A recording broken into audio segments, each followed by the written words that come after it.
Hey everyone, it's Jaeyoung here, and welcome to the Overwatch patch 1.32.1 overview. As usual, the link to the rundown video is down in the description below. On a side note, this patch will be the one played when Season 2 of Overwatch League starts, so let's get to it. So the biggest change this patch is probably the nerf to how the armor mechanic functions. My previous patch preview video goes much more in-depth into this change, so I suggest you check it out. Either way, how this nerf works is that previously armor would reduce all instances of damage above 10 by 5, and anything lower is instead halved. For example, a bullet from Soldier 76 would have its damage cut from 19 damage down to 14, and a bullet from Sombra would have its damage halved from 8 damage to 4. So currently after the nerf, armor reduces all instances of damage above 6 damage by 3 and halves anything lower. Therefore, a bullet from Soldier 76 would now have its damage cut from 19 damage down to 16 instead of 14, which is about a 15% damage increase. And Sombra's bullet would instead have its damage reduced from 8 damage down to 5 instead of being halved down to 4, giving a decent 25% damage increase.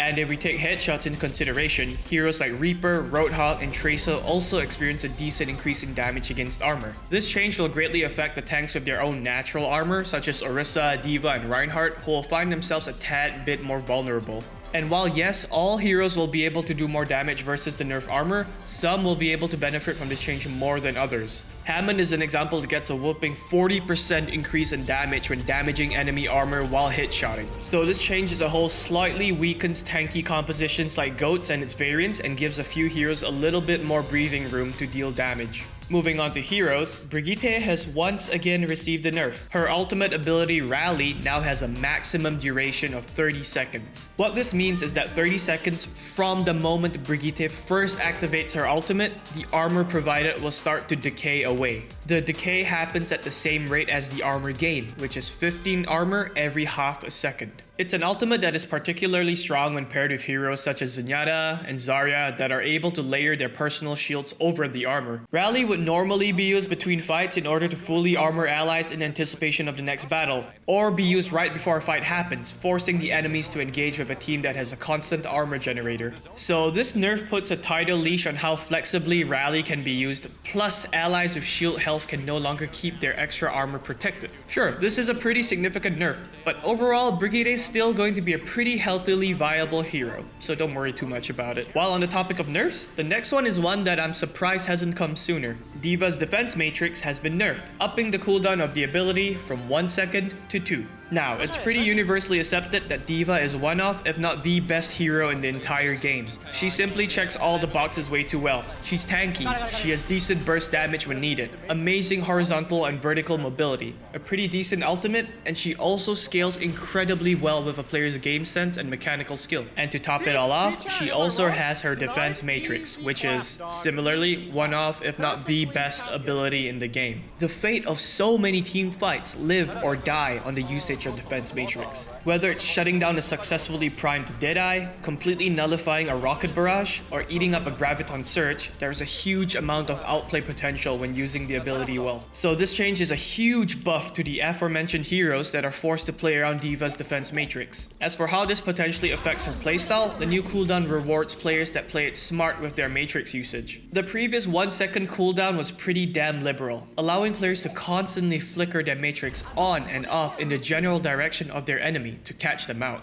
The new cooldown will reward players that can properly predict and react with their matrix when needed. Because with a 2 second cooldown now, once matrix comes down, it's a pretty big window of opportunity for the enemy team to react to now. So, will this nerf, as I've seen online, ruin D.VA, as some players have said? The answer is hell no. She was the queen of tank versatility and she still will be. But this is a pretty decent nerf, as her defense matrix is one of the strongest part of her kit.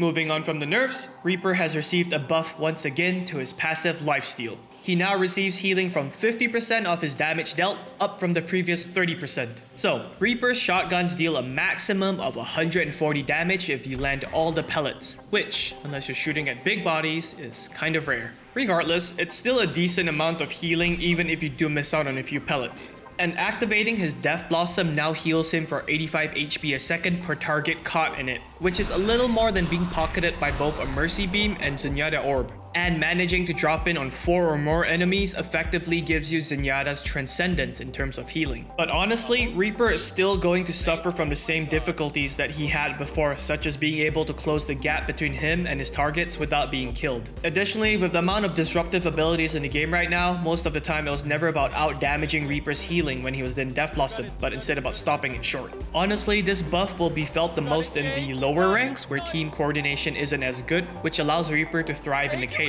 So, good luck to those who have to deal with it. But overall, with the changes to Armor and D.Va's defense matrix, Reaper is going to feel a little more formidable to play, especially when dueling a bigger target one-on-one.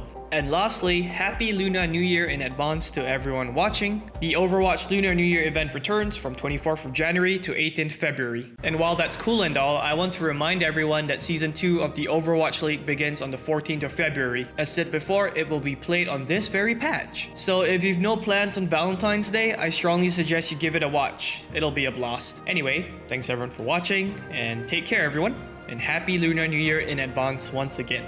恭喜发财